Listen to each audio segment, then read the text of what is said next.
નમસ્કાર વિદ્યાર્થી મિત્રો, આપ સૌનું વન ટચ એજ્યુકેશન ચેનલ પર હાર્દિક સ્વાગત છે। તો એબીસી આઈડી કઈ રીતે બનાવવું, જે ઓનલાઈન તમે તમારા મોબાઈલ ઉપર જાતે પણ તમારું એબીસી આઈડી ક્રિએટ કરી શકો છો। ધોરણ 12 પછી તમે કોઈ પણ અભ્યાસક્રમ કરશો તો એની અંદર તમારે ફરજિયાત એબીસી આઈડી તમારું હોવું જરૂરી છે। તો એના માટે તમે નવું એડમિશન કોલેજની અંદર લેવાનું હોય અથવા તો ઉચ્ચ અભ્યાસ માટે કોઈ પણ ફિલ્ડની અંદર અભ્યાસ કરતા હો 12મા પછી, તો તમારે ફરજિયાત એબીસી આઈડી ક્રિએટ કરવાનું છે। તો એબીસી આઈડી કઈ રીતે ક્રિએટ થાય છે એની સંપૂર્ણ માહિતી આપણે આજના વિડીયો અંદર મેળવીશું। તો સૌપ્રથમ તમારે શું કરવાનું છે, તો તમારા મોબાઈલના ગૂગલની અંદર સર્ચ બારની અંદર જઈ અને ત્યાં આગળ લખવાનું છે ડીજી લોકર સર્ચ કરવાનું છે। જેવું તમે ડીજી લોકર સર્ચ કરશો એટલે તમારી સમક્ષ પહેલી જ વેબસાઇટ ખુલીને આવશે। એ ડીજી લોકરની વેબસાઇટને તમારે ઓપન કરવાની છે, એના ઉપર ક્લિક કરી અને જેવું તમે ઓપન કરશો એટલે તમારી સમક્ષ આવું પેજ ખુલીને આવશે। હવે એની અંદર સૌપ્રથમ આપણે શું કરવાનું છે, તો મોબાઈલને ડેસ્કટોપ સાઇડ કરવા માટે અહીંયા 3 બિંદુ આપેલા છે, એના ઉપર ક્લિક કરશો અને એ પછી તમારી સમક્ષ આવી રીતે આવશે અને એની અંદર તમે જોઈ શકો છો ડેસ્કટોપ સાઇટ, એના ઉપર તમારે અહીંયા ક્લિક કરી નાખવાનું છે, જેથી કરી અને તમે મોબાઈલની અંદર પણ કમ્પ્યુટરના જેવું તમને વિન્ડો ખોલીને આવશે। હવે આપણે સૌપ્રથમ શું કરવાનું છે, તો પહેલાં તો આપણે સાઇન અપ કરવાનું છે। તો સાઇન અપ કરવાનું અહીંયા જો સાઇન અપનું ઓપ્શન છે એના ઉપર તમારે ક્લિક કરવાની છે। જેવું તમે સાઇન અપ ઉપર ક્લિક કરશો એટલે તમારી સમક્ષ આવું વિન્ડો ખોલીને આવશે। એની અંદર તમારે તમારી વિગત ભરવાની છે, ફૂલ નેમ એટલે કે આધાર કાર્ડનું અંદર જે નામ લખેલું છે એ જ પ્રમાણે અહીંયા તમારું નામ લખી દેવાનું છે। અહીંયા ડેટ એટલે કે તમારી જન્મ તારીખ લખવાની સિલેક્ટ કરવાની છે। અહીંયા જન્મનો મહિનો છે અને અહીંયા જન્મનું વર્ષ સિલેક્ટ કરવાનું છે। પછી તમે મેલ ફિમેલ જે છો એ તમારે સિલેક્ટ કરવાનું છે।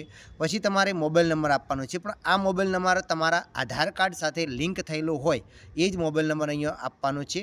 એના પછી તમારે ઈમેલ આઈડી આપવાની છે અને પછી તમારે 6 ડિજિટનું પિન, કોઈ પણ તમે પિન તમારી પસંદગીનું હોય, દાખલા કે 55, 32, 35 એમ જે તમને 6 આંકડાનો તમારો પિન જે કહેવાય એ તમારે તૈયાર કરવાનો છે અને પછી તમારે સબમિટ બટન ઉપર ક્લિક કરી દેવાનું છે।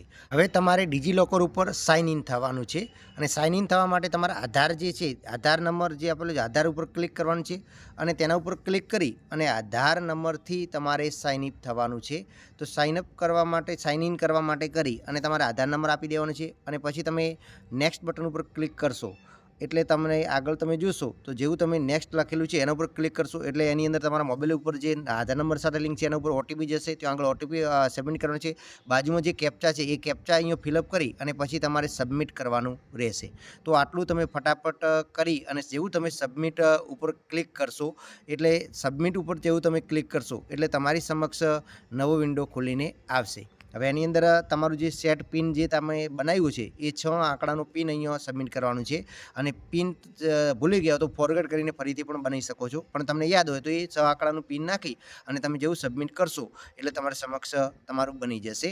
હવે તમારા ડીજી લોકરની અંદર સર્ચ બાર અંદર જઈ 3 બિંદુ ઉપર સર્ચ બારની જઈ અને ત્યાં આગળ એબીસી આઈડી સર્ચ કરવાનું છે અને સર્ચ કરશો એટલે તમારી સમક્ષ આ સંપૂર્ણ વિગત ખોલીને આવી જશે। તો તમારું નામ આવી જશે અને જે વિગત બાકી છે એ તમારે અંદર તમે ફિલઅપ કરી શકો છો, જેની અંદર એડમિશન વર્ષ કયું છે, કઈ યુનિવર્સિટી છે એ બધું જ તમારે અત્યારે સિલેક્ટ કરે, યુનિવર્સિટીમાં કઈ યુનિવર્સિટીમાં અભ્યાસ કરવા માગો છો એ બધું કરી અને ગ્રેટ કરશો ડોક્યુમેન્ટ એટલે તમારી સમક્ષ એ ડોક્યુમેન્ટ ખોલીને આવી જશે। બરાબર, અહીંયા તમામ વિગત અત્યારે પણ તમે ફિલઅપ કરી શકો છો અથવા તો તમે તેની અંદર 00 રોલ નંબર છે, અધર છે કે જે તમારે કરવું હોય, ન્યૂ એડમિશન છે એ તમે અત્યારે કરી શકો છો અને એ બધી ફિલઅપ કરી અને તમારે ગેટ જનરેટ કરશો એટલે તમારી સમક્ષ જે તમારું એબીસી આઈડી છે એ ક્રિએટ થઈ જશે। તો અત્યારે તો આપણે ફક્ત એબીસી આઈડી જ ક્રિએટ કરવાનું છે, અત્યારે તો આપણે એડમિશન નહીં લીધેલું, જો એડમિશન લીધેલું હોય તો તમે એ રીતે કરી શકો છો રોલ નંબર પ્રમાણે એ બધું, પણ અત્યારે ન્યૂ એડમિશન કરી અને તમારી યુનિવર્સિટી સિલેક્ટ કરવાની છે અને તમારું ન્યૂ એપ્લિકેશન નંબર નાખવાનું કોઈ પણ અને પછી તમે આવી રીતે એબીસી આઈડી